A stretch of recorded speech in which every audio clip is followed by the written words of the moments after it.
Welcome to competitive cracker. എൻ്റെ പേര് ലെനിന PS. അപ്പോൾ നമ്മൾ ഇന്ന് ഡിസ്കസ് ചെയ്യാൻ പോകുന്നത് കഴിഞ്ഞ വീക്ക് നടന്ന ബീറ്റ് ഫോറസ്റ്റ് ഓഫീസർ എക്സാംസിന്റെ സയൻസ് ക്വസ്റ്റ്യൻസ് ആണ്. ഈ ഒരു സയൻസ് ക്വസ്റ്റ്യൻസ് ഡിസ്കസ് ചെയ്യാൻ കാരണം നമുക്ക് മുന്നിലെ 2026 കുറെ എക്സാംസ് വരാൻ പോകുന്നുണ്ട് അല്ലേ. PSC വിളിച്ചിരിക്കുന്ന എക്സാംസ് ഏതൊക്കെയാണ് വരാൻ പോകുന്ന exams? CPO, woman CPO, fireman, excise officer, assistant prison officer, ഈ എക്സാംസ് ഒക്കെ ഇനി വരാൻ പോവാണ്. അപ്പോൾ ഈ എക്സാംസിന്റെ ഒക്കെ പ്രത്യേകത എന്താണ്? ഫിസിക്കൽ ടെസ്റ്റ് കൂടെ വേണ്ട എക്സാംസ് ആണ് അല്ലേ. ആംഡ് ഫോഴ്സ് എക്സാംസ് ആണ്. അതിന് ഫിസിക്കൽ ടെസ്റ്റ് കൂടെ നമ്മൾ പാസ്സാവണം. അപ്പോൾ ഫിസിക്കൽ ടെസ്റ്റ് പാസ്സാവുന്നതിന് മുന്നേ റിട്ടേൺ ടെസ്റ്റ് പാസ്സാവണം. അതിന് ആ ഒരു കട്ട് ഓഫ് മാർക്കിൽ കൂടുതൽ മാർക്ക് നമ്മൾ മേടിക്കണം. അപ്പോൾ അതിന് ഫസ്റ്റ് നമ്മൾ ആ ഒരു സിലബസ് അനുസരിച്ച് കൃത്യമായിട്ട് സ്റ്റഡി നടത്തണം. അപ്പോൾ അതിന് 2026 വരാൻ പോകുന്ന എക്സാംസ് ആയതുകൊണ്ട് തന്നെ നമുക്കറിയാം, നമുക്കൊരു എക്സാമ്പിൾ ആയിട്ട് പഠിക്കാൻ പറ്റിയത് എന്താണ്? ബീറ്റ് ഫോറസ്റ്റ് ഓഫീസർ ഈ അടുത്ത് നടന്ന എക്സാം ആണ്. അതിൻ്റെ ഒരു ക്വസ്റ്റ്യൻ അനാലിസിലൂടെ ഇങ്ങനെയൊക്കെ ക്വസ്റ്റ്യൻ വരാമെന്ന് നമുക്ക് പറയാൻ പറ്റും അല്ലേ. കാരണം പുതിയ ടെക്സ്റ്റ് ബുക്ക് ഒക്കെ അപ്ഡേറ്റ് ആയിരിക്കുന്ന സമയമാണ്. അപ്പോൾ ഈ ഒരു സയൻസ് വിഭാഗത്തിൽ നിന്നുള്ള ക്വസ്റ്റ്യൻ നോക്കിയാൽ തന്നെ അറിയാം, ഈ ഒരു ബീറ്റ് ഫോറസ്റ്റ് ഓഫീസർക്ക് ചോദിച്ചിരിക്കുന്ന ക്വസ്റ്റ്യൻ നോക്കിയാൽ തന്നെ അറിയാം എല്ലാം +2 10ാം ക്ലാസ് ബേസ്ഡ് നമ്മുടെ SCERT ന്യൂ ചാപ്റ്റർ ബേസ് ചെയ്തിട്ടാണ് ക്വസ്റ്റ്യൻസ് വന്നിരിക്കുന്നത്. കെമിസ്ട്രി ആണെങ്കിലും ഫിസിക്സ് ആണെങ്കിലും ഒക്കെ പുതിയ SCERT ടെക്സ്റ്റ് ബുക്കിലെ 10th ലെവൽ ക്വസ്റ്റ്യൻസ് ഒക്കെയാണ് കൂടുതലും ചോദിച്ചിരിക്കുന്നത്. അപ്പോൾ നമ്മൾ ഇനി സ്റ്റഡി നടത്തുമ്പോൾ സയൻസ് ആണെങ്കിലും എന്താണെങ്കിലും സ്റ്റഡി നടത്തുമ്പോൾ പുതിയ ടെക്സ്റ്റ് ബുക്ക് ബേസ് ചെയ്തിട്ട് SCERT ബേസ് ചെയ്തിട്ട് വേണം സ്റ്റഡി നടത്താൻ. അപ്പോൾ നമുക്ക് ബീറ്റ് ഫോറസ്റ്റ് ഓഫീസറുടെ സയൻസ് ക്വസ്റ്റ്യനിലേക്ക് പോവാം. ഫസ്റ്റ് ക്വസ്റ്റ്യൻ നോക്കാം. താഴെ പറയുന്ന 3 ക്വാണ്ടം സംഖ്യകളാൽ രേഖപ്പെടുത്തിയിരിക്കുന്ന ഓർബിറ്റലുകളിൽ ഏതിനാണ് കാന്തിക ക്ഷേത്രത്തിന്റെ അഭാവത്തിൽ ഒരേ ഊർജം ഉണ്ടായിരിക്കുക? First one n = 1, l = 0, m = 0. Second n = 3, l = 2, m = 1. Third, n = 2, l = 0, m = 0. Fourth, n = 3, l = 2, m = 0. Fifth, n = 2, l = 1, m = 0. അപ്പോൾ ഈ ഒരു ക്വസ്റ്റ്യൻ വന്നിരിക്കുന്നത് പുതിയ ടെക്സ്റ്റ് ബുക്കിലെ 10ാം ക്ലാസ് ലെവലിൽ നിന്നാണ്. 10ാം ക്ലാസ്സിലെ കെമിസ്ട്രി ചാപ്റ്ററിൽ നിന്നാണ് ഈ ഒരു ക്വസ്റ്റ്യൻ വന്നിരിക്കുന്നത്. അപ്പോൾ ഇത് എന്താണ് പറയുന്നത്? Quantum numbers. അപ്പോൾ നമ്മൾ ഈ ഒരു ക്വാണ്ടം നമ്പേഴ്സ് കൃത്യമായിട്ട് അറിഞ്ഞിരിക്കണം. എന്താണ് ക്വാണ്ടം നമ്പേഴ്സ്? ഒരു ആറ്റത്തിന്റെ സ്ട്രക്ചർ അറിയാലോ. സെന്ററിൽ ന്യൂക്ലിയസ് ഉണ്ടാവും, ചുറ്റും ഓർബിറ്റൽസ് ഉണ്ടല്ലേ, ഷെല്ലുകളുണ്ട്, ഷെല്ലുകളിൽ ഓർബിറ്റൽസ് ഉണ്ട്. അപ്പോൾ ഈ ഒരു ആറ്റത്തിന്റെ സ്ട്രക്ചറിൽ ആറ്റത്തിൽ എവിടെയാണ് ഇലക്ട്രോണിന്റെ സ്ഥാനം? ഇലക്ട്രോൺസ് ഉണ്ടാവും ആറ്റത്തിൽ അല്ലേ, കുറെ ഇലക്ട്രോൺസ് ഉണ്ടാവും. അപ്പോൾ ഒരു ആറ്റത്തിലെ ഇലക്ട്രോൺസിന്റെ സ്ഥാനം എവിടെയാണെന്ന് മനസ്സിലാക്കാൻ വേണ്ടിയിട്ടാണ് ക്വാണ്ടം നമ്പേഴ്സ് യൂസ് ചെയ്യുന്നത്. അപ്പോൾ ഷെല്ലുകളിൽ ഏത് ഷെല്ലിലാണ് ഇലക്ട്രോൺസ് സ്ഥിതി ചെയ്യുന്നത്? ആ ഷെല്ലുകളുടെ ഉള്ളിൽ ഏത് ഓർബിറ്റലിലാണ് ഇലക്ട്രോൺസ് കാണുന്നത്? ഓർബിറ്റലിൽ ഏത് ഡയറക്ഷനിലാണ്? എക്സ് ആക്സിലാണോ, വൈ ആക്സിലാണോ, സെഡ് ആക്സിലാണോ, ഏത് ഡയറക്ഷനിലാണ് ഇലക്ട്രോൺസ് കാണുന്നത്? ഇത് മനസ്സിലാക്കാൻ വേണ്ടി നമ്മൾ റെപ്രസെന്റ് ചെയ്യുന്ന നമ്പേഴ്സിന്റെ ഫോമിൽ റെപ്രസെന്റ് ചെയ്യുന്നതാണ് എന്ത്? ക്വാണ്ടം നമ്പേഴ്സ് എന്ന് പറയുന്നത്. അപ്പൊ എത്ര ക്വാണ്ടം നമ്പേഴ്സ് ഉണ്ട്? 4 ക്വാണ്ടം നമ്പേഴ്സ് ആണല്ലേ. അത് ഏതൊക്കെയാ? n എന്ന് പറയുന്നത് n പ്രിൻസിപ്പൽ ക്വാണ്ടം നമ്പർ ആണ്. ഇത് ഷെല്ലുകളെയാണ് റെപ്രസെന്റ് ചെയ്യുന്നത്. ഷെൽ എന്ന് പറയുമ്പോൾ KLMN ഇങ്ങനെ ഷെല്ലുകൾ ഉണ്ട് അല്ലേ. ഓക്കെ, നെക്സ്റ്റ് L ആണ്. L അസിമുത്തൽ ക്വാണ്ടം നമ്പർ ആണ്. അസിമുത്തൽ ക്വാണ്ടം നമ്പർ എന്തിനെ റെപ്രസെന്റ് ചെയ്യുന്നത്? അസിമുത്തൽ ക്വാണ്ടം നമ്പർ സബ്ഷെൽസിനെയാണ്. സബ്ഷെൽസ് എന്ന് പറയുമ്പോൾ SPDF ആണ് സബ്ഷെൽസ് ആയിട്ട് വരുന്നത്. ഈ സബ്ഷെൽസിന് ഓരോ നമ്പേഴ്സ് ഉണ്ട്. S ആണെങ്കിൽ 0 ആണ് നമ്പർ, P ആണെങ്കിൽ 1, D 2, F 3 ഇങ്ങനെയാണ് നമ്പേഴ്സ് വരുന്നത്. അപ്പോൾ KLMN ഷെല്ലുകളുടെ നമ്പേഴ്സ് ആണ് 1, 2, 3, 4 ഇങ്ങനെ ഷെല്ലുകൾക്കും നമുക്ക് നമ്പർ കൊടുക്കാം. ഇനി അതേപോലെ നെക്സ്റ്റ് ക്വാണ്ടം നമ്പർ ആണ് M എന്ന് പറയുന്നത്. M മാഗ്നറ്റിക് ക്വാണ്ടം നമ്പർ ആണ്. ഈ L എന്ന് പറയുന്ന N നമുക്കറിയാം ഷെല്ലുകളെ റെപ്രസെന്റ് ചെയ്യുന്നത് പറഞ്ഞു. L ആണെങ്കിൽ സബ്ഷെൽസിനെയാണ് റെപ്രസെന്റ് ചെയ്യുന്നത്. സബ്ഷെൽസിന്റെ ഷേപ്പ് പറയുന്നുണ്ട്, ആകൃതി. Lൽ നിന്നും നമുക്ക് സബ്ഷെൽസിന്റെ ആകൃതി എന്താണെന്ന് മനസ്സിലാക്കാൻ പറ്റും. എസിന്റെയും പിന്റെയും ഡിന്റെയും എഫിന്റെയും ഒക്കെ ആകൃതി മനസ്സിലാക്കാൻ പറ്റും. അതേപോലെ M ആണെങ്കിൽ മാഗ്നറ്റിക് ക്വാണ്ടം നമ്പറിൽ എന്താണ് റെപ്രസെന്റ് ചെയ്യുന്നത്? ഈ ഒരു സബ്ഷെൽസിന്റെ ഡയറക്ഷൻ, ഏത് ഡയറക്ഷനിലാണ് സബ്ഷെൽസ് സ്ഥിതി ചെയ്യുന്നത്? എക്സ് ആക്സിലേക്കാണോ, വൈയിലേക്കാണോ, സെഡിലേക്കാണോ? അതാണ് ഈ ഒരു മാഗ്നറ്റിക് ക്വാണ്ടം നമ്പർ റെപ്രസെന്റ് ചെയ്യുന്നത്. അപ്പൊ നമുക്ക് ഇവിടെ ചോദിച്ചിരിക്കുന്ന ക്വസ്റ്റ്യൻ എന്ന് വെച്ചാൽ, ഇവിടെ കാന്തിക ക്ഷേത്രത്തിന്റെ അഭാവത്തിൽ ഒരേ ഊർജം കാണിക്കുന്നത് ഏതാണെന്ന ക്വസ്റ്റ്യൻ. കാന്തിക ക്ഷേത്രത്തിന്റെ അഭാവത്തിൽ, കാന്തിക ക്ഷേത്രം എന്ന് പറയുമ്പോൾ മാഗ്നറ്റിക് ആണ് അല്ലേ. അപ്പൊ മാഗ്നറ്റിക് ക്വാണ്ടം നമ്പർ അവിടെ റെപ്രസെന്റ് ചെയ്യുന്നില്ല, കാരണം കാന്തിക ക്ഷേത്രം അവിടെ ഇല്ല. അപ്പൊ മാഗ്നറ്റിക് ക്വാണ്ടം നമ്പറിന് അവിടെ പ്രസക്തി ഇല്ല. അപ്പൊ കാന്തിക ക്ഷേത്രത്തിന്റെ അഭാവത്തിലാണെങ്കിൽ മാഗ്നറ്റിക് ക്വാണ്ടം നമ്പറിന് പ്രസക്തി ഇല്ല. അപ്പൊ നമ്മൾ ഏത് ബേസ് ചെയ്തിട്ടാണ് നോക്കുന്നത്? എന്നും എല്ലും, പ്രിൻസിപ്പൽ ക്വാണ്ടം നമ്പറും അസിമുത്തൽ ക്വാണ്ടം നമ്പറും ബേസ് ചെയ്തിട്ടാണ് എനർജി നോക്കുക. അപ്പോൾ ഒരേ എനർജി ആവുന്നത് പ്രിൻസിപ്പൽ ക്വാണ്ടം നമ്പറിനും അസിമുത്തൽ ക്വാണ്ടം നമ്പറിനും സെയിം നമ്പേഴ്സ് വന്നാലാണ് അവിടെ ഒരേ എനർജി ആയിട്ട് മാറുക. ഇവിടെ നോക്കിയേ, option 2 n equal to 3, L equal to 2 ആണ് അല്ലേ. അപ്പൊ ഇവിടെ എമ്മിന്റെ വാല്യൂ പ്രസക്തിയില്ല, കാരണം മാഗ്നറ്റിക് കോണ നമ്പറിന് പ്രസക്തിയില്ല, കാന്തിക ക്ഷേത്രത്തിന്റെ അഭാവത്തിലാണ്. അപ്പോൾ n equal to 3, L equal to 2 ആണ് ഈ സെക്കൻഡ് ഓപ്ഷൻ വരുന്നത്. ഇനി ഫോർത്ത് ആണെങ്കിലും നോക്കിയേ, n equal to 3, L equal to 2 ആണ്. അപ്പൊ ഇത് രണ്ടും സെയിം ആണെങ്കിൽ ഒരേ എനർജി ആയിരിക്കും. അപ്പൊ ഇവിടെ പ്രിൻസിപ്പൽ ഷെല്ലുകൾക്കും സബ് ഷെല്ലുകൾക്കും ഒരേ എനർജിയാണ് അല്ലേ. അപ്പോൾ ഒരേ എനർജി ആയതുകൊണ്ട് നമുക്ക് പറയാം ഇതാണ് ഓപ്ഷൻ 2 and 4 ആണ് കറക്റ്റ്. അപ്പൊ ഇവിടെ വരുന്നത് എ ബി സി ഡിയിൽ ഏതാണ് വരുന്നത്? ഓപ്ഷൻ സി ആണ് കറക്റ്റ്. 2 and 4 ആണ് ഇവിടെ ആൻസർ ആയിട്ട് വരുന്നത്. ഒരേ എനർജി വരുന്നത് സി ആണ്, 2 and 4. ഓക്കെ, ഇനി അടുത്ത ക്വസ്റ്റ്യൻ നോക്കാം. താഴെ പറയുന്നവയിൽ ഏത് ക്രമീകരണമാണ് അതിനു നേരെ പരാമർശിച്ചിരിക്കുന്ന സ്വഭാവത്തിന് അനുസൃതമല്ലാത്തത്? അപ്പോൾ option A lithium, sodium, potassium, rubidium ലോഹ ആരത്തിന്റെ ആരോഹണക്രമം. അപ്പൊ നമുക്ക് ഈ ഒരു ക്വസ്റ്റ്യൻ കണ്ടാൽ അറിയാം ഏതിൽ നിന്നാണ് ക്വസ്റ്റ്യൻ ചോദിച്ചത്? പീരിയോഡിക് ടേബിൾ ആണല്ലേ. അപ്പൊ പീരിയോഡിക് ടേബിളിന്റെ പീരിയോഡിസിറ്റി, ആ ഒരു പ്രോപ്പർട്ടീസ് നമ്മൾ അറിഞ്ഞിരിക്കണം. അയോണീകരണ ഊർജ്ജം, ഇലക്ട്രോൺ ഗെയിൻ, എന്താൾപ്പി, ഇതുപോലുള്ള പ്രോപ്പർട്ടീസ് ഒക്കെ പഠിച്ചിരിക്കണം. പീരീഡിൽ നിന്നും ഇടത്തു നിന്നും വലത്തോട്ട് പോകുമ്പോൾ എന്ത് സംഭവിക്കുന്നു, അല്ലെങ്കിൽ ഗ്രൂപ്പിൽ മുകളിൽ നിന്നും താഴേക്ക് വരുമ്പോൾ എന്ത് സംഭവിക്കുന്നു, ഇതൊക്കെ നമ്മൾ അറിഞ്ഞിരിക്കണം. അപ്പോൾ ഒന്നാമത്തത് ലിഥിയം, സോഡിയം, പൊട്ടാസ്യം, റുബീഡിയം ലോഹ ആരത്തിന്റെ ആരോഹണ ക്രമമാണ് കൊടുത്തിരിക്കുന്നത്. അപ്പൊ ലിഥിയം, സോഡിയം, പൊട്ടാസ്യം, റുബീഡിയം എന്ന് പറയുമ്പോൾ ഗ്രൂപ്പിൽ നിന്നും താഴേക്ക് വരുന്നതാണ് അല്ലേ. Lithium, sodium first group elements ആണ്. നോക്കിയേ, first group elements lithium, sodium, potassium, rubidium, caesium. ഗ്രൂപ്പിൽ നിന്ന് താഴേക്ക് വരുമ്പോൾ അതിന്റെ ആരം വർദ്ധിക്കും, ആറ്റത്തിന്റെ വലുപ്പം കൂടും നമുക്കറിയാം. അപ്പൊ ആറ്റത്തിന്റെ വലുപ്പം കൂടും, ആരം വർദ്ധിക്കും. അപ്പൊ നമുക്കറിയാം ഇതിൽ ആൻസർ ആയിട്ട് വരുന്നത് എന്താണ്? ഇവിടെ കറക്റ്റ് ആണ്. ഇവിടെ തന്നിരിക്കുന്നത് ലോഹ ആരത്തിന്റെ ആരോഹണ ക്രമം എന്ന് പറഞ്ഞ ഇത് ഓപ്ഷൻ കറക്റ്റ് ആണ്. ഇവിടെ നമുക്ക് ചോദിച്ചിരിക്കുന്നത് അനുസൃതമല്ലാത്തത്, കറക്റ്റ് അല്ലാത്തത് ഏതെന്നാണ് ക്വസ്റ്റ്യൻ. അപ്പൊ ഇത് കറക്റ്റ് ആണെന്ന് അറിയാം. ഇനി ബോറോൺ, കാർബൺ, നൈട്രജൻ, ഓക്സിജൻ അയോണീകരണ ഊർജ്ജത്തിന്റെ ആരോഹണ ക്രമം. എന്താണ് അയോണീകരണ ഊർജ്ജം? അയോണീകരണ ഊർജ്ജം എന്ന് പറയുമ്പോൾ അയോണൈസേഷൻ എന്താൽപ്പി എന്നും പറയും. അയോണൈസേഷൻ എന്താൽപ്പി എന്ന് വെച്ചാൽ ഒരു ന്യൂട്രൽ ആറ്റത്തിൽ നിന്നും ഇലക്ട്രോൺസിനെ വിട്ടുകൊടുക്കുമ്പോൾ സ്വീകരിക്കുന്ന എനർജിയാണ് അയോണീകരണ ഊർജ്ജം. അപ്പൊ ഇവിടെ ബോറോൺ, കാർബൺ, നൈട്രജൻ, ഓക്സിജൻ. അപ്പൊ നോക്കിയേ, ഈ ഒരു ബോറോൺ, കാർബൺ, നൈട്രജൻ, ഓക്സിജൻ എന്ന് പറയുമ്പോൾ ഇവിടെ ഈ ഒരു സെക്കൻഡ് പീരീഡ് എലമെന്റ്സ് ആണ്. ബോറോൺ ഇവിടെ വരും, carbon, nitrogen, oxygen, fluorine, neon, ഇങ്ങനെയാണ് വരുന്നത്. അപ്പൊ പീരീഡ്സിൽ നിന്നും ലെഫ്റ്റിൽ നിന്നും റൈറ്റിലേക്ക് പോകുമ്പോൾ, പീരീഡിന്റെ ലെഫ്റ്റിൽ നിന്നും റൈറ്റിലേക്ക് പോകുമ്പോൾ അയോണൈസേഷൻ എനർജി അല്ലെങ്കിൽ അയോണീകരണ ഊർജ്ജം കൂടുകയാണ് ചെയ്യുന്നത്. നോക്കി, ഏറോ മാർക്ക് ഈ ഭാഗത്തേക്കാണ്. അപ്പോൾ ലെഫ്റ്റ് ടു റൈറ്റേക്ക് പോകുമ്പോൾ അയോണൈസേഷൻ എനർജി കൂടും. അപ്പോൾ ബോറോൺ, കാർബൺ, നൈട്രജൻ, ഓക്സിജൻ ഇത് അയോണൈസേഷൻ എനർജി കൂടുന്ന രീതിയിലാണല്ലോ. അപ്പൊ അത് കറക്റ്റ് ആണെന്ന് പറയാം അല്ലെ. പക്ഷെ ഇവിടെ ഒരു അസാധാരണത്വമുണ്ട്, അനോമാലിറ്റി ഉണ്ട്. കാരണം എന്താ? ഇവിടെ നൈട്രജൻ കഴിഞ്ഞിട്ടാണ് ഓക്സിജൻ വരുന്നത്. നൈട്രജൻ 7 ആണ് അറ്റോമിക് നമ്പർ, ഓക്സിജൻ 8 ആണ്.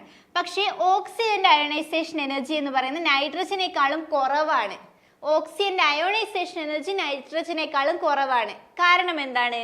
നൈട്രജൻ എന്ന് പറയുന്നത് ഹാഫ് ഫിൽഡ് ഇലക്ട്രോണിക് കോൺഫിഗറേഷൻ ആണ്. 1s2 2s2 2p3 എന്ന് എഴുതാം. p ഓർബിറ്റൽ ടോട്ടൽ കൊള്ളുന്ന ഇലക്ട്രോൺസിന്റെ എണ്ണം 6 ആണ്. അപ്പൊ 6ന്റെ പകുതി 3 ആണല്ലോ. അപ്പോൾ ഹാഫ് ഫിൽഡ് ഇലക്ട്രോണിക് കോൺഫിഗറേഷനും ഫുള്ളി ഫിൽഡ് ഇലക്ട്രോണിക് കോൺഫിഗറേഷനും എനർജി കുറച്ചുകൂടെ കൂടുതലായിരിക്കും, കുറച്ചുകൂടെ സ്റ്റേബിൾ ആണെന്ന് പറയാം, സ്റ്റെബിലിറ്റി കൂടുതലാണെന്ന് പറയാം. അപ്പോൾ ഹാഫ് ഫിൽഡ് ഇലക്ട്രോണിക് കോൺഫിഗറേഷനും ഫുള്ളി ഫിൽഡ് ഇലക്ട്രോണിക് കോൺഫിഗറേഷനും സ്റ്റെബിലിറ്റി കൂടുതലായതുകൊണ്ട് നൈട്രജന്റെ കേസിൽ നൈട്രജന് കൂടുതൽ അയോണൈസേഷൻ എനർജി ഉണ്ടാവും ഓക്സിജനേക്കാളും. അപ്പൊ ഓക്സിജൻ കഴിഞ്ഞിട്ടാണ് നൈട്രജൻ വരേണ്ടത്. പക്ഷേ ഈ ഒരു ഓപ്ഷൻ വെച്ച് നോക്കുമ്പോൾ ഇവിടെ നൈട്രജൻ ആണ് ഫസ്റ്റ് വന്നിരിക്കുന്നത്, നേരെ തിരിച്ചാണ് ഇവിടെ വരേണ്ടത്. അപ്പൊ ഇത് നമുക്ക് തെറ്റാണെന്ന് പറയാം. ഇവിടെ തെറ്റായിട്ടുള്ള ഓപ്ഷൻ എന്താണ്? ഓപ്ഷൻ ബി ആണ്. ഇത് തെറ്റായ ഓപ്ഷൻ. അപ്പൊ നമ്മൾ ആൻസർ വരുന്നത് ബി ആണ് അല്ലേ. തെറ്റേതെന്നാണ് ക്വസ്റ്റ്യൻ, ആൻസർ ബി ആണ് വരിക. ഓക്കെ, നെക്സ്റ്റ് നോക്കിയേ, iodine, bromine, fluorine, chlorine electron gain എന്താൾപ്പിയുടെ ആരോഹണ ക്രമം. ഇത് കറക്റ്റ് ആണോ? ഇലക്ട്രോൺ ഗെയിൻ എന്താൾപ്പി എന്ന് വെച്ചാൽ എന്താ? ഇലക്ട്രോൺ ഗെയിൻ എന്താൾപ്പി എന്ന് പറയുമ്പോൾ ഒരു ന്യൂട്രൽ ആറ്റത്തിൽ നിന്നും ഇലക്ട്രോണിനെ സ്വീകരിക്കുമ്പോൾ പുറത്തേക്ക് വിടുന്ന എനർജിയാണ്. ഇലക്ട്രോൺ സ്വീകരിക്കുമ്പോൾ എനർജി പുറത്തേക്കാണ് വിടുന്നത്. അപ്പൊ ഇലക്ട്രോൺ സ്വീകരിക്കുമ്പോൾ പുറത്തേക്ക് വിടുന്ന എനർജിയാണ് ഇലക്ട്രോൺ ഗെയിൻ എന്താൾപ്പി എന്ന് പറയുന്നത്. ഇപ്പൊ iodine less than, bromine less than, fluorine less than, chlorine. നമുക്ക് നോക്കാം, ഈ ഒരു പീരിയോഡിക് ടേബിൾ നോക്കുന്ന സമയത്ത് ഇലക്ട്രോൺ ഗെയിൻ എന്താൾപ്പി എന്ന് പറയുമ്പോൾ ഇലക്ട്രോൺ ഗെയിൻ എൻതാൽപ്പി താഴെ നിന്നും മേലേക്ക് പോകുന്ന ഒരു ഗ്രൂപ്പിന്റെ താഴെ നിന്ന് മേലേക്ക് പോകുന്നതോറും കൂടുകയാണ് ചെയ്യുന്നത്. അപ്പൊ ഏറ്റവും കൂടുതൽ ഫ്ലൂറിൻ ആയിരിക്കും അല്ലെ. ഫ്ലൂറിൻ ഹാലജൻസിന്റെ കേസാണ് നമ്മൾ പറയുന്നത്. Fluorine, chlorine, bromine, iodine, astatine. അപ്പൊ ഇത് വരുമ്പോൾ fluorine ionisation electron gain enthalpy കൂടുതലായിരിക്കണം, അതിലും കുറവായിരിക്കണം ക്ലോറിൻ, അതിലും കുറവായിരിക്കണം ബ്രോമിൻ. ഓക്കെ ആണല്ലോ. പക്ഷേ ഫ്ലൂറിനേക്കാളും അയോണൈസേഷൻ എൻതാൽപ്പി കൂടുതൽ ക്ലോറിൻ ആണ് വരുന്നത്. അവിടെയും ഒരു എക്സെപ്ഷൻ ഉണ്ട്, നേരെ തിരിച്ചാണ് വരുന്നത്. ഫ്ലൂറിനേക്കാളും അയോണൈസേഷൻ എൻതാൽപ്പി കൂടുതലാണ് ആർക്ക് വരുന്നത്? ക്ലോറിന് വരുന്നത്. റീസൺ എന്താണ്? അപ്പോൾ ഫ്ലൂറിന്റെ സൈസ് വളരെ കുറവാണ്. നമുക്കറിയാം ലെഫ്റ്റിലേക്ക് പോകുന്നതോറും സൈസ് കുറഞ്ഞു വരും. ഫ്ലൂറിന്റെ സൈസ് വളരെ കുറവാണ്. വളരെ കുറവായത് കൊണ്ട് തന്നെ അടുത്ത് സ്ഥിതി ചെയ്യുന്ന ഇലക്ട്രോൺസ് തമ്മിൽ റിപ്പൾഷൻ ഉണ്ടാവും. ഈ ഇലക്ട്രോൺസ് റിപ്പൾഷൻ കാണിക്കുന്നത് കൊണ്ട് തന്നെ അവിടെ അയോണൈസേഷൻ എൻതാൽപ്പി എന്താണ്? കുറയാൻ, ഇലക്ട്രോൺ ഗെയിൻ എൻതാൽപ്പി കുറയാൻ ചാൻസ് ഉണ്ട്. അപ്പോൾ ക്ലോറിൻ അതിൽ കുറച്ചുകൂടെ വിട്ടാണ് സ്ഥിതി ചെയ്യുന്നത്, റിപ്പൾഷൻ കാണിക്കുന്നത്. ക്ലോറിൻ ആറ്റത്തിന്റെ വലിപ്പം കുറച്ചുകൂടെ കൂടുതലാണ്, അവിടെ റിപ്പൾഷൻ കാണിക്കുന്നത്. ഇലക്ട്രോൺസ് തമ്മിൽ റിപ്പൾഷൻ ഇല്ല. അതുകൊണ്ട് അതിന്റെ ഇലക്ട്രോൺ ഗെയിൻ എൻതാൽപ്പി ഫ്ലൂറിനേക്കാളും കൂടുതലാണ് ക്ലോറിന് വരുന്നത്, ഫ്ലൂറിനേക്കാളും കൂടുതലാണ്. അപ്പൊ ഇവിടെ ആൻസർ തന്നിരിക്കുന്നത് ഓപ്ഷനിൽ ശരിയാണ് കൊടുത്തിരിക്കുന്നത്. ഫ്ലൂറിനേക്കാളും കൂടുതലാണ് ക്ലോറിന്. അപ്പൊ ഇലക്ട്രോൺ ഗെയിൻ എൻതാൽപ്പിയുടെ ആരോഹണ ക്രമം ഇതും ശരിയായ ഓപ്ഷനാണ് അല്ലേ. അപ്പൊ നമുക്കിവിടെ ആൻസർ വരുന്നത് ബി ആണെന്ന് പറഞ്ഞു. ഇനി നെക്സ്റ്റ് കൂടെ നോക്കാം. Al3+ Mg2+ Na+F- അയോണിക വലിപ്പത്തിന്റെ ആരോഹണ ക്രമം. അപ്പൊ അയോണിക വലിപ്പത്തിന്റെ ആരോഹണ ക്രമം എന്ന് പറയുമ്പോൾ ഇതിന്റെ പ്രത്യേകത എന്താണ്? Al3+ അലൂമിനിയത്തിന്റെ 13 atomic number. Atomic number 13 ആയതുകൊണ്ട് ഇലക്ട്രോൺസിന്റെ എണ്ണം എത്ര? പ്രോട്ടോണിന്റെ ഇലക്ട്രോൺസിന്റെ എണ്ണം 13 ആണല്ലേ വരിക. പക്ഷെ ഇവിടെ Al3+ എന്ന് കൊടുത്തിട്ടുണ്ട്. 3+ എന്ന് വെച്ചാൽ എന്താ? 3 ഇലക്ട്രോൺസിനെ വിട്ടുകൊടുത്തു. അപ്പോഴാണ് പോസിറ്റീവ് ചാർജ് വരുന്നത്, കാറ്റയോൺ ആയിട്ട് നിൽക്കുന്നത്. അപ്പൊ 3 ഇലക്ട്രോൺസിനെ വിട്ടുകൊടുത്തപ്പോൾ 13ൽ നിന്നും 3 ഇലക്ട്രോൺസ് പോയാൽ 10 ഇലക്ട്രോൺസ് ആണ് Al3+ ഉണ്ടാവുക. 10 ഇലക്ട്രോൺസ് ആണ് അലൂമിനിയം Al3+ ഉണ്ടാവുന്നത്. ഇനി Mg2+ നോക്കിയേ. മെഗ്നീഷ്യത്തിന്റെ അറ്റോമിക് നമ്പർ 12 ആണ്. 12ൽ നിന്നും 2 ഇലക്ട്രോൺസിനെ വിട്ടുകൊടുത്താലാണ് Mg2+ ആയിട്ട് മാറുന്നത്. അപ്പൊ 12ൽ നിന്നും 2 പോയാൽ 10. ഇവിടെയും 10 ഇലക്ട്രോൺസ് ആണ് വരുന്നത്. ഇനി Na+ ആണെങ്കിലോ, Na+ എന്ന് പറയുമ്പോൾ സോഡിയത്തിന്റെ അറ്റോമിക് നമ്പർ 11 ആണ്. ഈ 11ൽ നിന്നും 1 ഇലക്ട്രോണിനെ വിട്ടുകൊടുത്താലാണ് Na+ ആയിട്ട് വരുന്നത്. ഒരു പോസിറ്റീവ് ചാർജ് വരുന്നത് 1 ഇലക്ട്രോണിനെ വിട്ടുകൊടുക്കുമ്പോഴാണ്. അപ്പൊ ഇവിടെയും 10 ആണ് ഇലക്ട്രോൺസിന്റെ എണ്ണം. ഫ്ലൂറിന്റെ കേസിലാണെങ്കിൽ F-, ഫ്ലൂറിന്റെ അറ്റോമിക് നമ്പർ 9 ആണ് അല്ലേ, 9. അപ്പൊ ഇലക്ട്രോൺസിന്റെ എണ്ണം 9 ആണ്. അതിൽ നിന്നും F- വരുമ്പോൾ നെഗറ്റീവ് ചാർജ് എപ്പോഴാണ് വരുന്നത്? നെഗറ്റീവ് ചാർജ് വരുന്ന ഇലക്ട്രോൺസിനെ ആക്സെപ്റ്റ് ചെയ്യുമ്പോഴാണ്, സ്വീകരിക്കുമ്പോഴാണ്. അപ്പൊ F- എന്ന് പറയുമ്പോൾ ടോട്ടൽ ഇലക്ട്രോൺസിന്റെ എണ്ണം 9ന്റെ കൂടെ ഒന്ന് കൂട്ടിയാൽ 10 ആണ് വരുന്നത്. അപ്പൊ ഇതിനൊക്കെ 10 ആണ്. ഇലക്ട്രോൺസിന്റെ എണ്ണം 10 ആണ് എന്ന് പറയുമ്പോൾ ഐസോ ഇലക്ട്രോണിക് സ്പീഷീസ് ആണ്. ഒരേ നമ്പർ ഓഫ് ഇലക്ട്രോൺസ് ഉള്ള സ്പീഷീസിനെയാണ് നമ്മൾ എന്ത് പറയാ? ഐസോ ഇലക്ട്രോണിക് സ്പീഷീസ് എന്ന് പറയാ. അപ്പൊ ഇതൊക്കെ ഐസോ ഇലക്ട്രോണിക് സ്പീഷീസ് ആണ്. അപ്പൊ ഐസോ ഇലക്ട്രോണിക് സ്പീഷീസിന്റെ കേസിൽ അയോണിക വലിപ്പം നമ്മൾ പറയുമ്പോൾ Al3+ ഇലക്ട്രോൺസിന്റെ എണ്ണം ഒക്കെ സെയിം ആണ്. പക്ഷേ പ്രോട്ടോൺസിന്റെ എണ്ണം, ന്യൂക്ലിയസിലുള്ള പ്രോട്ടോൺസിന്റെ എണ്ണം വ്യത്യാസം വരുന്നില്ല. അപ്പൊ ന്യൂക്ലിയർ ചാർജ് കൂടുതലായിരിക്കും ഇതിന്. Al3+ ന്യൂക്ലിയർ ചാർജ് കൂടുതലായിരിക്കും. അലൂമിനിയത്തിന്റെ ന്യൂക്ലിയസിൽ പ്രോട്ടോൺസ് 13 എണ്ണം ഉണ്ട്, ഇലക്ട്രോൺസ് ആണ് 10 എണ്ണം ഉള്ളത്. പ്രോട്ടോൺസ് 13 ഉണ്ട്. അപ്പൊ ന്യൂക്ലിയർ ചാർജ് കൂടുമ്പോൾ വലിപ്പം കുറയും. ന്യൂക്ലിയർ ചാർജ് കൂടുമ്പോൾ അയോണിക ആരം കുറയും എന്ന് വെച്ചാൽ വലുപ്പം കുറയാണ് ചെയ്യുക. അപ്പൊ ഇവിടെ പറഞ്ഞിരിക്കുന്നത് ശരിയാണ്. ഏറ്റവും ന്യൂക്ലിയർ ചാർജ് Al3+നാണ്. അതിലും കുറവായിരിക്കും Mg2+, ന്യൂക്ലിയർ ചാർജ് അതിലും കുറവായിരിക്കും സോഡിയത്തിന്, അതിലും കുറവായിരിക്കും F. അപ്പൊ അയോണിക വലിപ്പം എന്ന് പറയുമ്പോൾ ഏറ്റവും കൂടുതൽ ആർക്കായിരിക്കും? ഫ്ലൂറിനായിരിക്കും. F- അയോണിക വലിപ്പം കൂടുതൽ. കാരണം ന്യൂക്ലിയർ ചാർജ് കൂടുന്നതിനനുസരിച്ചിട്ട് അയോണിക വലിപ്പം കുറയാണ് ചെയ്യുന്നത്. ഇവിടെ ന്യൂക്ലിയർ ചാർജ് ഏറ്റവും കുറവ് F- 9 ആണ് ന്യൂക്ലിയസിലുള്ള പ്രോട്ടോൺസിന്റെ എണ്ണം ഫ്ലൂറിൻ്റെത്. അപ്പൊ അയോണിക വലിപ്പം എന്ത് ചെയ്യും? അയോണിക വലിപ്പം കൂടുതൽ ഫ്ലൂറിനായിരിക്കും. ഓക്കെ. അപ്പൊ ന്യൂക്ലിയർ ചാർജും അയോണിക വലിപ്പവും തമ്മിൽ ഇൻവേഴ്സ്ലി പ്രൊപ്പോർഷൻ ആണ്. ന്യൂക്ലിയർ ചാർജ് കൂടുമ്പോൾ അയോണിക വലിപ്പം കുറയും. അപ്പൊ ഈ ഒരു ലെവൽസ് ഒക്കെ ക്വസ്റ്റ്യൻസ് ആണ് നമ്മൾ ഇനി പ്രതീക്ഷിക്കേണ്ടത്. അപ്പൊ 10ാം ക്ലാസ്സിലെ ആണെങ്കിലും കെമിസ്ട്രി ലെവലൊക്കെ എല്ലാ ചാപ്റ്റേഴ്സും നല്ല രീതിയിൽ നിങ്ങൾ പഠിച്ചു വെക്കണം. ഇതുപോലുള്ള ക്വസ്റ്റ്യൻസ് ഒക്കെ നമുക്ക് ഇനി വരുന്ന എക്സാംസിനൊക്കെ പ്രതീക്ഷിക്കാം. ഓക്കെ, നെക്സ്റ്റ് ക്വസ്റ്റ്യൻ നോക്കാം. ലോഹസ്ഥാന ചലന പ്രതിപ്രവർത്തനങ്ങളെ കുറിച്ചുള്ള ശരിയായ പ്രസ്താവന ഏത്? എ. ഇരുമ്പ് കോപ്പർ സൾഫേറ്റിൽ നിന്നും കോപ്പറിനെ നീക്കം ചെയ്യുന്നു. ബി. സിങ്ക് മെഗ്നീഷ്യം സൾഫേറ്റിൽ നിന്നും മെഗ്നീഷ്യത്തെ നീക്കം ചെയ്യുന്നു. സി. കോപ്പർ ലെഡ് സൾഫേറ്റിൽ നിന്നും ലെഡിനെ നീക്കം ചെയ്യുന്നു. ഡി. മെർക്കുറി സിങ്ക് സൾഫേറ്റിൽ നിന്നും സിങ്കിനെ നീക്കം ചെയ്യുന്നു. അപ്പൊ ഇവിടെ ഏതാണ് കറക്റ്റ് ആൻസർ? ഓപ്ഷൻ എ ആണ് കറക്റ്റ് ആയിട്ട് വരുന്നത്. ഇരുമ്പ് കോപ്പർ സൾഫേറ്റിൽ നിന്ന് കോപ്പറിനെ നീക്കം ചെയ്യുന്നു. ഇതാണ് കറക്റ്റ് ആയിട്ട് വരുന്ന ആൻസർ. ഇരുമ്പ് കോപ്പർ സൾഫേറ്റിൽ നിന്ന് കോപ്പറിനെ നീക്കം ചെയ്യുന്നു. അപ്പൊ ഇത് പഠിക്കാൻ വേണ്ടി ഇത് ആൻസർ ചെയ്യാൻ വേണ്ടി നമ്മൾ എന്ത് പഠിക്കണം? ഈ ഒരു റിയാക്ടിവിറ്റി സീരീസ് പഠിക്കണം. റിയാക്ടിവിറ്റി സീരീസ് എന്ന് പറയുന്നത് മെറ്റൽസിന്റെ, ലോഹങ്ങളുടെ റിയാക്ഷൻ നടക്കുന്ന ക്രമമാണ് അല്ലെ. റിയാക്ടിവിറ്റി കൂടിയതിൽ നിന്നും കുറഞ്ഞതിലേക്ക് ഇങ്ങനെ എഴുതിയിരിക്കുന്നതാണ് റിയാക്ടിവിറ്റി സീരീസ്. മെറ്റൽസ്, ലോഹങ്ങൾ റിയാക്ടിവിറ്റി കൂടിയതിൽ നിന്നും കുറഞ്ഞതിലേക്ക് ഇങ്ങനെ കൊടുക്കുന്നതാണ് റിയാക്ടിവിറ്റി സീരീസ് എന്ന് പറയുന്നത്. അപ്പോൾ പൊട്ടാസ്യം മേലുള്ള മെറ്റൽസിന് മോസ്റ്റ് റിയാക്റ്റീവ് ആയിരിക്കും. റിയാക്ഷൻ കൂടുതൽ, ക്രിയാശീലത എന്ന് പറയും. ക്രിയാശീലത ശ്രേണി എന്ന് വിളിക്കാം. അപ്പൊ ഈ ക്രിയാശീലത കൂടിയ മെറ്റൽസ് മേലെ വരും, ക്രിയാശീലത കുറഞ്ഞത് ലീസ്റ്റ് റിയാക്റ്റീവ് മെറ്റൽസ് താഴെ വരും. അപ്പൊ പൊട്ടാസ്യം, സോഡിയം, കാൽഷ്യം, മെഗ്നീഷ്യം ഒക്കെ റിയാക്ടിവിറ്റി കൂടിയ എലമെന്റ്സ് ആണ്, മെറ്റൽസ് ആണ്, അത് മേലെ വരും. സ്വർണം AU AG HG, AU സ്വർണ്ണമാണ്, AG silver ആണ്, HG മെർക്കുറി ആണ്, കോപ്പർ ഇതൊക്കെ റിയാക്ടിവിറ്റി കുറഞ്ഞ മെറ്റൽസ് ആണ്, അതൊക്കെ താഴെയാണ് വരുന്നത്. ഓക്കെ, അപ്പൊ ഇവിടെ എങ്ങനെയാണ് നമുക്ക് ഈ ഒരു നേരത്തെ പറഞ്ഞ ക്വസ്റ്റ്യൻ ആൻസർ എങ്ങനെ ചെയ്യാം? റിയാക്ടിവിറ്റി കൂടിയ എലമെന്റ്സിനാണ് കുറഞ്ഞ എലമെന്റ്സിനെ അതിന്റെ സൊല്യൂഷനിൽ നിന്നും നീക്കം ചെയ്യാൻ പറ്റുന്നത്. റിയാക്ടിവിറ്റി കൂടിയ എലമെന്റ്സിന് കുറഞ്ഞ എലമെന്റ്സിനെ ആ കുറഞ്ഞ എലമെന്റ്സിന്റെ സൊല്യൂഷനിൽ നിന്നും നീക്കം ചെയ്യാൻ പറ്റും.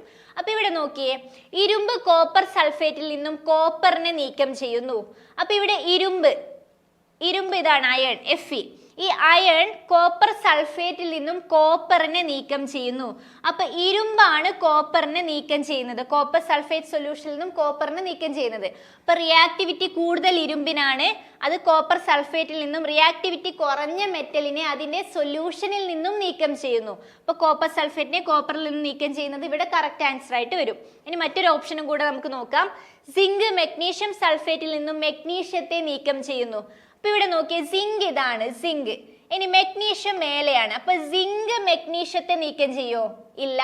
റിയാക്ടിവിറ്റി കുറഞ്ഞ മെറ്റൽ ഒരിക്കലും റിയാക്ടിവിറ്റി കൂടിയതിനെ നീക്കം ചെയ്യില്ല. അപ്പൊ ഇൻകറക്റ്റ് ആൻസർ ആണ് അതൊക്കെ. അപ്പൊ ഇങ്ങനെയാണ് നമ്മൾ മനസ്സിലാക്കുന്നത്. ക്രിയാശീലത ശ്രേണിയായിട്ട് ബന്ധപ്പെട്ട ക്വസ്റ്റ്യൻ വന്നാൽ ഇതുപോലെ വേണം, ഈ ഒരു ഓർഡർ പഠിച്ചു വെക്കാം. അടുത്ത ക്വസ്റ്റ്യൻ നോക്കാം. 2025 രസതന്ത്ര നൊബേൽ സമ്മാനം ലഭിച്ചവരുടെ പട്ടികയിൽ ഉൾപ്പെടാത്തത് ആര്? Option A Susumu Kitagawa, option B Omar Yaghi, option C John M Martinis, option D Richard Robson. അപ്പൊ നമുക്കറിയാം ഇത് എന്തായാലും പഠിച്ചിരിക്കേണ്ട ഭാഗമാണ്. നൊബേൽ പ്രൈസും നൊബേൽ പ്രൈസ് റിലേറ്റഡ് ആർക്കാണ് കിട്ടിയത് ഇതൊക്കെ നമ്മൾ അറിഞ്ഞിരിക്കണം. അത് കറണ്ട് അഫയേഴ്സിലാണ് വരുന്നത് അല്ലെ. അപ്പൊ ഇവിടെ 2025 രസതന്ത്ര നൊബേൽ സമ്മാനം മൂന്ന് പേർക്ക് കിട്ടിയിട്ടുണ്ട്. അതിൽ പെടാത്തതെന്ന് പറയുന്നത് ജോൺ M മാർട്ടിനസ് ആണ്. ജോൺ M മാർട്ടിനസിന് ഈ പ്രാവശ്യം നൊബേൽ പ്രൈസ് കിട്ടിയിട്ടില്ല. Okay, next question. ഓസോൺ പാളിയുടെ ശോഷണത്തിന് കാരണമാകുന്ന പ്രധാന വാതകം ഏത്? Oxygen, carbon monoxide, hydrogen, chloro fluoro carbon. നമുക്കറിയാം ഇത് കുറെ വർഷങ്ങളായിട്ട് ചോദിച്ചു വരുന്ന ക്വസ്റ്റ്യൻ ആണ് അല്ലെ. അപ്പൊ ഓസോൺ പാളിയുടെ ശോഷണത്തിന് കാരണമാകുന്ന വാതകം എന്ന് പറയുന്നത് ക്ലോറോ ഫ്ലൂറോ കാർബൺ ആണ്. Chloro fluoro carbon. അടുത്ത ക്വസ്റ്റ്യൻ. താഴെ പറയുന്നതിൽ പൂർണ്ണമായും ജീവിതശൈലി രോഗമല്ലാത്തത് ഏത്? ജീവിതശൈലി രോഗങ്ങൾ നമുക്കറിയാം. നമ്മൾ ഒബിസിറ്റി, തടി കൂടുന്നത്, ഇതൊക്കെ ജീവിതശൈലി രോഗങ്ങളായിട്ട് പറയാം അല്ലെ. അപ്പൊ ക്യാൻസർ, മലേറിയ, പ്രമേഹം, അമിതഭാരം. ക്യാൻസർ വരുന്നത് ജീവിതശൈലി കൊണ്ട് ക്യാൻസർ വരാം. അതേപോലെ പ്രമേഹവും, പഞ്ചസാര കൂടുന്നത് എന്തുകൊണ്ടാണ്? നമ്മൾ ഫുഡ് അങ്ങനെ പഞ്ചസാര കൂടിയ ഫുഡ് കഴിക്കുന്നത് കൊണ്ടാണ് അല്ലെ. ഇനി അമിതഭാരം, ഇതൊക്കെ ജീവിതശൈലി രോഗങ്ങളാണ്. മലേറിയ എന്ന് പറയുന്നത് ജീവിതശൈലി രോഗമാണോ? അല്ല, മലേറിയ കൊതുക് വഴി പകരുന്ന രോഗമാണ് അല്ലെ. അപ്പൊ മലേറിയ ആണ് കറക്റ്റ് ആൻസർ. മലേറിയ ഒരു ജീവിതശൈലി രോഗമല്ല. അടുത്ത ക്വസ്റ്റ്യൻ. മനുഷ്യ ശരീരത്തിൽ പിത്തരസം ഉൽപ്പാദിപ്പിക്കുന്ന അവയവം. പിത്തരസം ഉൽപ്പാദിപ്പിക്കുന്ന അവയവം ഏതാണ്? കരൾ, ചെറുകുടൽ, പിത്താശയം, വൃക്ക. അപ്പൊ കരൾ, ചെറുകുടൽ, പിത്താശയം. ഇവിടെ പിത്താശയം എന്ന് കാണുമ്പോൾ നമുക്കൊരു ഡൗട്ട് വരും, പിത്താശയം അല്ലേ എന്ന് പറഞ്ഞ് ചിലർ കറുപ്പിക്കും. പക്ഷെ പിത്തരസം ഉൽപ്പാദിപ്പിക്കുന്നത് കരളാണ്. കരളിൽ നിന്നാണ് പിത്തരസം ഉൽപ്പാദിപ്പിക്കുന്നത്. Okay, next question. Sunshine vitamin എന്നറിയപ്പെടുന്ന ജീവകം, സൺഷൈൻ വിറ്റമിൻ എന്നറിയപ്പെടുന്ന ജീവകം, ജീവകം ഡി, ജീവകം സി, ജീവകം എ, ജീവകം ഇ, ഏതാണ് വരുന്നത്? സൺഷൈൻ വിറ്റമിൻ എന്നറിയപ്പെടുന്നത് ജീവകം ഡി. ഓപ്ഷൻ എ ആണ് കറക്റ്റ് ആൻസർ. നമുക്കറിയാം ചെറിയ കുട്ടികളൊക്കെ വെയിൽ കൊള്ളിക്കാൻ വേണ്ടി രാവിലെ ഏർലി മോർണിംഗ് ആൻഡ് വൈകുന്നേരം എല്ലാം പുറത്ത് ഇറക്കാറുണ്ട് അല്ലേ? അപ്പൊ അത് മീൻസ് എന്താ, നമുക്ക് സൂര്യപ്രകാശത്തിൽ നിന്നാണ് വിറ്റമിൻ ഡി കിട്ടുന്നത്. സൂര്യപ്രകാശത്തിൽ നിന്നും വിറ്റമിൻ ഡി കിട്ടും. അപ്പൊ അത് വളരെ അത്യാവശ്യമാണ്, നമുക്ക് സൂര്യപ്രകാശം ഏൽക്കുന്നത് വളരെ അത്യാവശ്യമാണ്. അപ്പൊ അതുകൊണ്ടാണ് സൺഷൈൻ വിറ്റമിൻ, വിറ്റമിൻ ഡി ആണ്, ജീവകം ഡി ആണ്. ഇനി അടുത്തത്, ഭൂമിയും ചന്ദ്രനും സൂര്യനും നേർരേഖയിൽ വരുമ്പോൾ രൂപപ്പെടുന്ന വേലി. അപ്പൊ എന്താണ് വേലി എന്ന് പറയുന്നത്? വേലി എന്ന് പറയുമ്പോൾ സൂര്യനും ചന്ദ്രനും ഭൂമിയുടെ മേൽ ചെലുത്തുന്ന ആകർഷണ ബലം കൊണ്ടാണ് വേലി ഫോം ചെയ്യുന്നത്. സൂര്യനും ചന്ദ്രനും ഭൂമിയുടെ മേൽ ഒരു ആകർഷണ ബലം ഉണ്ടല്ലേ? അപ്പൊ അതുമൂലമാണ് വേലി ഉണ്ടാവുന്നത്. അപ്പൊ വേലി എന്ന് പറയുമ്പോൾ ഏത് വാവ് വേലിയാണോ, സപ്തമ വേലിയാണോ, വേലി ഇറക്കമാണോ, മിശ്രിത വേലിയാണോ? ആൻസർ ഏതാ വരിക? ഭൂമിയും ചന്ദ്രനും സൂര്യനും നേർരേഖയിൽ വരുമ്പോൾ ഉണ്ടാവുന്ന വേലി വാവ് വേലിയാണ്. വാവ് വേലിയാണ് നേർരേഖയിൽ വരുമ്പോൾ ഉണ്ടാവുന്ന വേലി. ഓക്കെ, ഇനി അടുത്തത്, അന്തരീക്ഷ ആർദ്രത അളക്കുന്ന ഉപകരണം ഏത്? ആർദ്രത അളക്കാൻ വേണ്ടി hygrometer, anemometer, wind vane, thermometer, ഏതാണ് ആൻസർ ആയിട്ട് വരുന്നത്? ഹൈഗ്രോമീറ്റർ ആണല്ലേ കറക്റ്റ് ആൻസർ. ഹൈഗ്രോമീറ്റർ ആണ് ആർദ്രത അളക്കാൻ വേണ്ടി യൂസ് ചെയ്യുന്ന ഉപകരണം എന്ന് പറയുന്നത്. അപ്പൊ അനിമോമീറ്റർ കാറ്റിന്റെ വേഗത അളക്കുന്ന ഉപകരണമാണ് അനിമോമീറ്റർ. ഇനി തെർമോമീറ്റർ ആണെങ്കിലോ ടെമ്പറേച്ചർ അളക്കുന്ന ഉപകരണമാണ് തെർമോമീറ്റർ, താപനില അളക്കുന്നത്. അപ്പൊ ഹൈഗ്രോമീറ്റർ ആർദ്രത അളക്കുന്ന ഉപകരണമാണ്. ഇനി അടുത്ത ക്വസ്റ്റ്യൻ, പിങ്ക് റിബൺ ഏത് രോഗത്തിന്റെ ബോധവൽക്കരണ പ്രതീകമാണ്? പിങ്ക് റിബൺ, പിങ്ക് റിബൺ ഏത് രോഗത്തിന്റെ ബോധവൽക്കരണ പ്രതീകമാണ്? ഓപ്ഷൻ എ എയ്ഡ്സ്, ബി സ്തനാർബുദം, സി കുഷ്ഠം, ഡി കൊറോണ. ഏതിന്റെയാണ് പിങ്ക് റിബൺ എന്ന് പറയുന്നത്? സ്തനാർബുദത്തിന്റെ ബോധവൽക്കരണ പ്രതീകമായിട്ടാണ് നമ്മൾ പിങ്ക് റിബൺ യൂസ് ചെയ്യുന്നത്, പിങ്ക് റിബൺ. നെക്സ്റ്റ്, പാസ്കൽ നിയമം പ്രയോജനപ്പെടുത്തുന്നത്, പാസ്കൽ നിയമം പ്രയോജനപ്പെടുത്തുന്നത് ഏതിലാണ്? സിറിഞ്ചിന്റെ പ്രവർത്തനം, ഹൈഡ്രോളിക് ബ്രേക്കുകൾ, ദന്ത ഡോക്ടറിന്റെ കസേരയിൽ, ഇവയിലെല്ലാം. അപ്പോൾ ഓപ്ഷൻ ആൻസർ ആയിട്ട് വരുന്നത് ഇവയിലെല്ലാമാണ്. ഈ സിറിഞ്ച് ആണെങ്കിലും ഹൈഡ്രോളിക് ബ്രേക്കുകൾ, ഹൈഡ്രോളിക് ലിഫ്റ്റ് ഒക്കെ കേട്ടിട്ടില്ലേ, അതാണെങ്കിലും ദന്ത ഡോക്ടറിന്റെ കസേര, ഇതൊക്കെ ഉയരുന്നതാണല്ലോ. ഇതൊക്കെ പാസ്കൽ നിയമവുമായിട്ട് ബന്ധപ്പെടുത്തിയിട്ടാണ് പറയുന്നത്. അപ്പൊ പാസ്കൽ നിയമം ഇതിലൊക്കെ പ്രയോജനപ്പെടുത്തുന്നുണ്ട്. പാസ്കൽ നിയമം വളരെ ഇമ്പോർട്ടന്റ് ആണ്, അത് നിങ്ങൾ പഠിച്ചിരിക്കണം. അടുത്ത ക്വസ്റ്റ്യൻ നോക്കാം. 20 കിലോഗ്രാം ഭാരമുള്ള ഒരു വസ്തു നിശ്ചലാവസ്ഥയിൽ നിന്നും 20 മീറ്റർ പെർ സെക്കൻഡ് പ്രവേഗം ആർജിക്കുന്നു.